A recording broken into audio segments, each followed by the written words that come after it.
Hey there, Andrew here with South Appalachian weather just after 9 a.m. Eastern Daylight Time when I'm recording this on July 11th, 2026.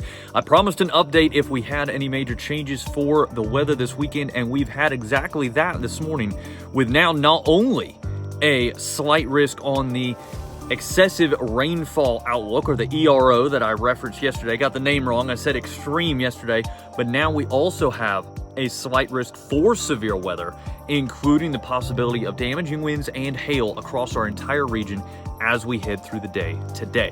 Now, taking a look at the maps this morning already, this is just a radar loop across our region from the last couple of hours.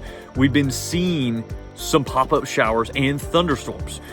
Thunderstorms are rare in this part of the country this early in the morning, and that really illustrates that the atmosphere is primed for some stronger storms later in the day. Now, over the last couple of weeks, we've largely been concerned about elevated heat sources triggering thunderstorms. That's not the concern this time. This time, it's the atmosphere itself that is primed. So it's not going to be hot spots of areas of thunderstorms. Really, much more so, this is going to be pop-up thunderstorms and clusters of thunderstorms that are going to be moving into our region out of Tennessee into North Carolina and Georgia from the northwest to the southeast. So a very different scenario than what we were dealing with last week. Because of that, it brings a completely different set of precautions that we need to take and things that we need to be aware of. So the flood watch remains in effect for our North Carolina counties as well as Polk County, Tennessee. The risk of flooding and flash flooding exists area-wide, whether you're in the flood watch. Excuse me, I keep wanting to call it a flash flood watch. Whether you're in the flood watch or not, the risk of flooding and flash flooding is definitely there with the rainfall that we received yesterday and the possibility of training thunderstorms, which have been persistent across the Nashville Basin over in Tennessee this morning. So everything that I said yesterday about being aware, being ready to move to higher ground, move livestock to higher ground, and not driving through floodwaters, all is still valid and will continue. It looks like actually early into next week, Monday and Tuesday, continuing this very heavy rainfall event off and on. But now we also have today this risk of strong to severe thunderstorms with these storms moving out of Tennessee into our region, again, like I mentioned earlier.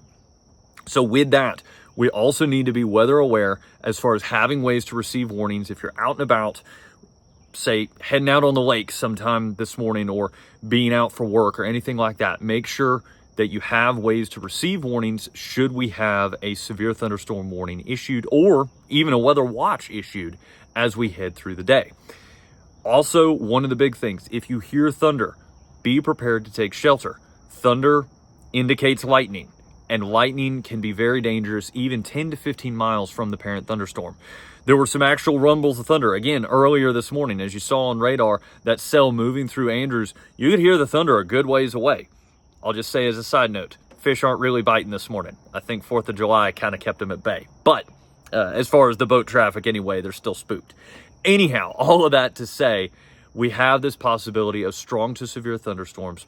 And even if a storm doesn't have a warning, even if it's not severe, doesn't have those damaging winds and hail that trigger a severe thunderstorm warning, lightning can still be very dangerous. So be weather aware.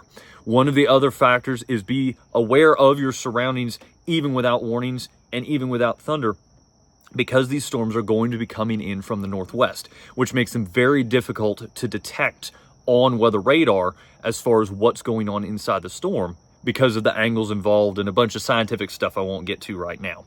Anyhow, all of that to say, please be weather aware. Keep up to date with the latest information from the National Weather Service, including watches and warnings. Stay tuned to NOAA Weather Radio. Make sure that you've got ways to receive warnings on your phone.